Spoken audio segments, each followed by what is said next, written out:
Lors de vos achats en ligne, cela vous importe-t-il si votre commande est préparée par une personne ou un robot? Walmart, Target et Albertsons misent sur une réponse négative. Ils ont engagé Symbotic, qui entre en bourse, pour gérer leur entrepôt avec plus de 40 robots. Dans la vidéo d'aujourd'hui, nous parlons de leur valorisation à 5,5 milliards de dollars, des implications de la levée de plus de 725 millions de dollars de nouveaux capitaux, du fait d'avoir SoftBank comme sponsor du SPAC, ainsi que des scénarios optimistes et pessimistes pour cette action.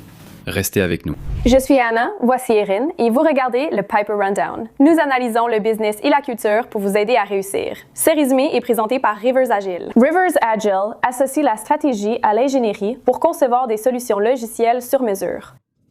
Restez jusqu'à la fin de la vidéo avant les scénarios haussiers et baissiers pour découvrir comment Rivers Agile peut vous aider.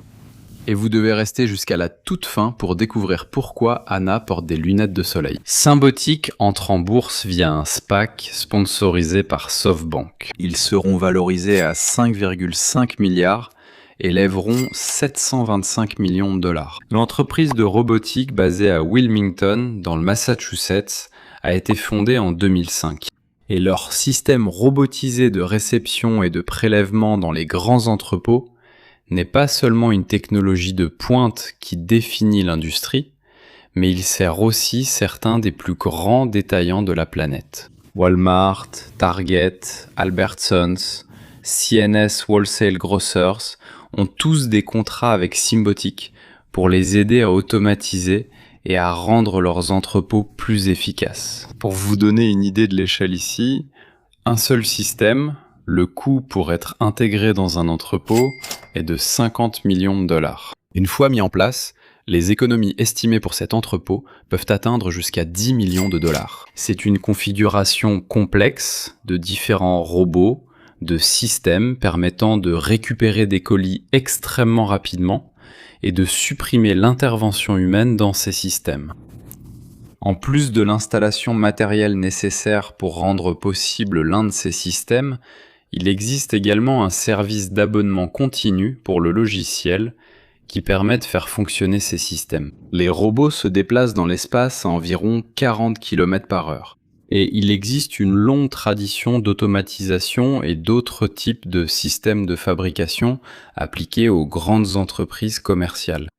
Pour le dire simplement, on est ici au plus haut niveau des ventes d'entreprises, au sommet du sommet. Si vous pensez à une unité unique vendue pour 50 millions de dollars et destinée à un nombre très limité de détaillants, ils auraient le budget et pourraient aussi déployer cela pour constater les gains d'efficacité. Aucun épicier local ne pourra bénéficier d'un système aussi complexe et robuste, ce qui fait de Symbotic un prestataire de services très intéressant. Et une fois intégré, j'arrive pas à imaginer quelle est la valeur sur toute la durée de vie de l'un de ces services, surtout si on finit par le retirer un jour. Il y a des estimations, mais on ne peut pas vraiment le savoir.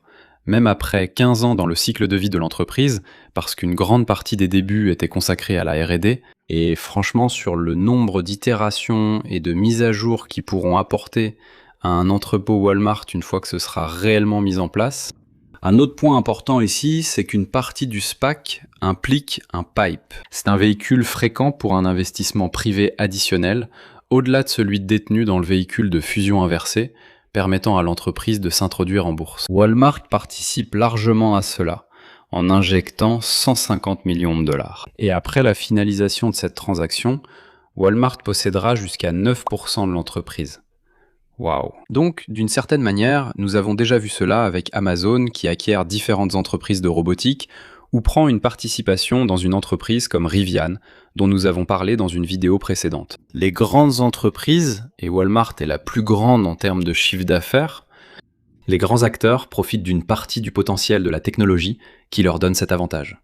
Ne pas devenir dépendant de l'un de ces fournisseurs qui offre un service essentiel et pouvoir profiter du potentiel de hausse.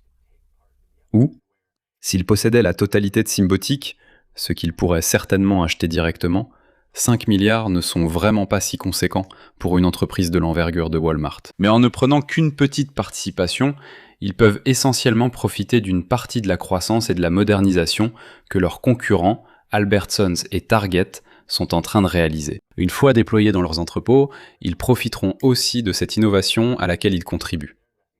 Si cela appartenait uniquement à Walmart, personne ne voudrait l'utiliser, par crainte de vol de propriété intellectuelle. Tout à fait. Aaron, as-tu quelques chiffres pour nous? Oui. Leur système est déjà déployé dans plus de 1400 magasins, 16 États et 8 provinces du Canada. Un seul système héberge jusqu'à 400 robots travaillant ensemble. Ils ont déposé 450 brevets. 276 brevets ont effectivement été délivrés et ils ont déjà investi 400 millions de dollars en recherche et développement au cours du cycle de vie de l'entreprise. Le chiffre d'affaires en 2020 était de 92 millions. En 2021, il était de 211 millions. Et leur estimation pour 2022 est d'aller jusqu'à 433 millions. Il faut rester prudent avec les prévisions de revenus des SPAC, mais il y a ici deux nuances intéressantes. Il y a tout un tas de SPAC, en particulier dans les technologies de pointe, que ce soit la robotique ou le secteur des véhicules électriques, qui n'ont en réalité pratiquement aucun chiffre d'affaires. Et peut-être qu'ils sont vraiment très optimistes quant au volume d'affaires qu'ils prévoient pour l'avenir. Dans leur cas, ils affirment avoir pour 5 milliards de dollars de contrats. Donc leur véritable contrainte, d'après les présentations qu'ils ont faites, semble plutôt liée aux opérations et à la capacité d'avoir suffisamment de personnes pour déployer, peaufiner et faire fonctionner ces systèmes dans ces entrepôts. Ce n'est pas comme si nous expédions des vêtements ou quelque chose de très facilement reproductible, très facile à apprendre. Il y a une courbe d'apprentissage pour vraiment mettre cela en place. Cela semble donc surtout être une contrainte quantitative. Il fonctionne aussi, mais pas très bien, avec une marge brute d'environ 2% probablement, parce que ce n'est pas encore vraiment mis à l'échelle efficacement. Et c'est l'autre chose, vous savez, leur présentation passe d'environ 2% à 20%, puis à 30% de marge brute ici très rapidement. C'en est un autre dont je doute un peu. Et s'ils parviennent à le réaliser, cela représenterait leur scénario optimiste. C'est vraiment fascinant. Très bien, passons à la section des comparables où nous discutons des entreprises similaires et des concurrents dans ce secteur. Nous avons évoqué une autre entreprise d'automatisation, UiPath, il y a environ un an. Elle est aujourd'hui valorisée à 11 milliards de dollars, mais n'a pas particulièrement bien performé depuis son introduction en bourse. Il se concentre sur l'automatisation logicielle, cherchant à automatiser divers processus informatiques pour améliorer l'efficacité des utilisateurs. Ceci est beaucoup plus représentatif du monde physique, mais UiPath est intéressant dans la mesure où il permet d'apprécier le potentiel du marché. Pour appliquer l'automatisation dans des domaines où vous souhaitez rendre votre main-d'œuvre plus efficace ou simplement éviter de faire face à une pénurie de main-d'œuvre, Ansys, présente depuis plus longtemps, a une capitalisation boursière de 27 milliards de dollars. Et non seulement ils ont le côté automatisation, mais ils bénéficient aussi de la nature des revenus récurrents d'une entreprise comme celle-ci. Il existe de nombreuses technologies d'entrepôt plus anciennes qui sont davantage axées sur la vente de matériel. C'est une sorte de modèle de location de matériel avec abonnement, où ils mettent en place ce grand système robotique. Il y a un gros investissement initial en capital pour installer tous les robots et les machines, puis un abonnement continu pour continuer à y avoir accès. Trimble, qui n'a qu'une capitalisation boursière de 17 milliards de dollars, soit moins qu'Ansys, est davantage un acteur matériel conventionnel, contrairement aux fournisseurs de logiciels à revenus récurrents. Et puis Rivian est un autre exemple. Nous vous avions averti qu'ils chuteraient après leur entrée en bourse. Leur capitalisation est désormais de 36 milliards de dollars, en baisse de 69% par rapport à leur pic. C'est très similaire dans le sens où ils ont l'un de ces clients de premier ordre qui apporte énormément de crédibilité à l'entreprise. Dans leur cas, c'est Amazon, dans le cas de Symbotic, c'est Walmart, mais cela représente aussi potentiellement un point de risque. S'il devait y avoir un désaccord avec ce fournisseur spécifique à l'avenir, alors l'optimisme autour de l'entreprise en général diminuerait considérablement. Très bien, passons au facteur MEM, où Aaron et moi discutons du potentiel de viralité d'une entreprise sur une échelle de 1 à 5. 1 correspond au même négatif, 3 est neutre et 5 à tous les mêmes positifs et drôles. J'aime vraiment le nom de Symbotic. Oui, j'aime bien. Je pense que ça a du sens par rapport au secteur dans lequel ils sont. Et il y a aussi une vraie force de marque derrière ce nom. Et leur parcours est plutôt solide. Je pense que je vais mettre 3,8. J'ai eu du mal avec celui-ci car d'un point de vue, les robots prennent nos emplois et cela me rend nerveux. J'ai donc du mal à m'enthousiasmer. Mais il y a aussi un autre aspect, bien plus Amazon. Et je pense que c'est aussi en partie une question d'image contre Amazon, mais c'est dans le sens où, vous savez, on a ces travailleurs qui ne peuvent même pas s'asseoir. Ils courent d'un endroit à l'autre. Ils urinent dans des bouteilles parce que l'environnement de travail dans ces entrepôts est tellement brutal, sans parler du danger. Les accidents d'entrepôt sont loin d'être négligeables en matière de demande d'indemnisation pour accidents du travail et problèmes similaires. Donc, à mon avis, cela devrait être comme un 4,2, où la capacité de retirer les humains de postes qui ne sont pas particulièrement désirables, qui sont risqués d'un point de vue sanitaire. Et probablement, une fois mise en place, cela rendra tous vos produits encore moins chers.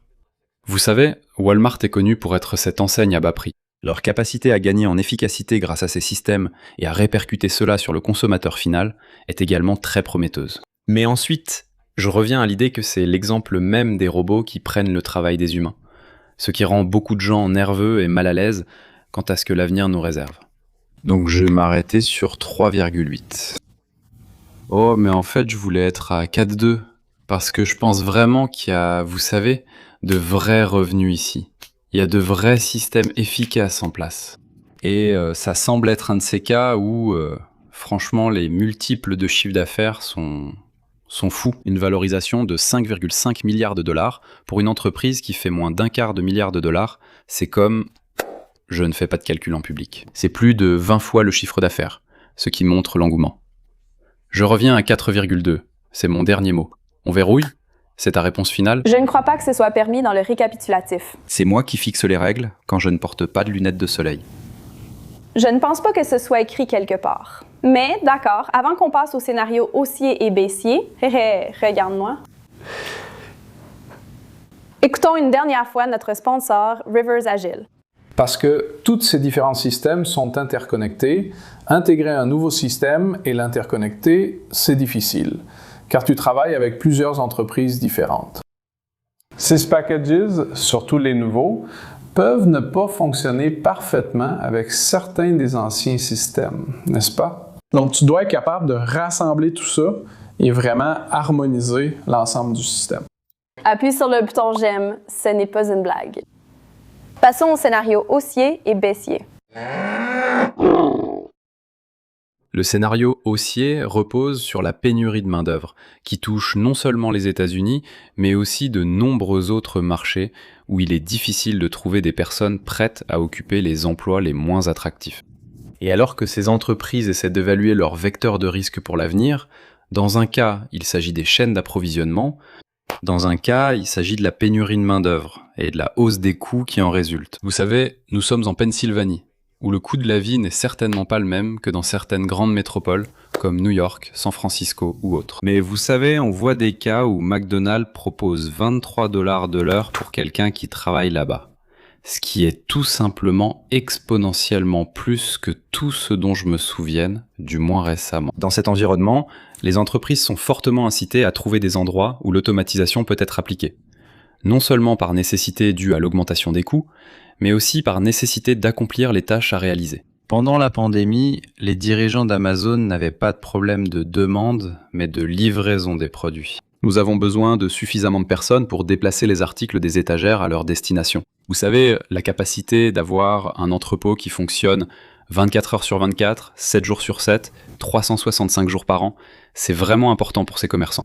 Je ne peux pas imaginer que cela disparaisse, car les gens veulent leurs affaires toujours plus vite et facilement. Et je ne vois pas la tendance s'inverser au point où tout à coup, les gens se diraient « Mec, j'ai vraiment envie d'être dans un entrepôt. » Oui. Donc pour moi, c'est le scénario haussier. Avec la croissance du commerce en ligne, tout cela me paraît très cohérent. Le scénario baissier repose surtout sur un ratio valeur d'entreprise chiffre d'affaires élevé, ce que nous rappelons souvent ici. C'est toujours, vous savez, l'un de ces signaux d'alerte, pour ainsi dire, d'une correction potentielle lorsque l'entreprise arrive réellement en bourse. Et c'est pas que cela ne pourrait pas évoluer dans ce sens. S'ils ont 5 milliards de dollars de contrats, alors bien sûr, une capitalisation boursière de 5,5 milliards de dollars va sembler tout à fait raisonnable.